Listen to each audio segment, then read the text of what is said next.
Jau vairākus gadus vasaras brīvdienās Daugavpils ielās, skvēros un parkos var redzēt jauniešus košās vestēs, kuri piepilnās veicot dažādus labiekārtošanas un palīgdarbus. Bērni grib strādāt, un tāpēc mēs esam izdomājuši tādu programmu kā vasaras nodarbinātība bērniem. Un ir 10 darba dienas. Ja bērni strādā, un gan vecumā no 13 līdz 14 gadiem, 15, 17, un, protams, arī vecāki 18, 19 gadīgiem. Jaunākie pilsētnieki strādā 4 stundas, savukārt vecākajiem darba diena ilgst 7 līdz 8 stundas.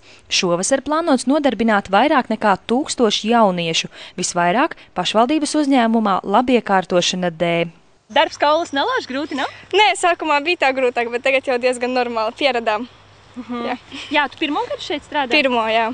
Sākumā izdomājām ar draudzenēm pieteikties, bet es te vienīgā tiku, bet mums kolektīvs diezgan labs un tā diezgan labi strādāt, jā. Iespēju gūt pirmās darba iemaņas neliegušas arī citas pašvaldības iestādes un uzņēmumi. Tostarp Daugavpils autobusu parks, izglītības pārvalde, sporta pārvalde, kā arī Latgales centrālā bibliotēka.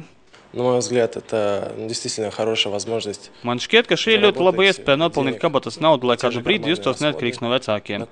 Darba pietiek, un šeit bibliotēkā darbs nav putekļiens kā citur, tā kā nav grūti.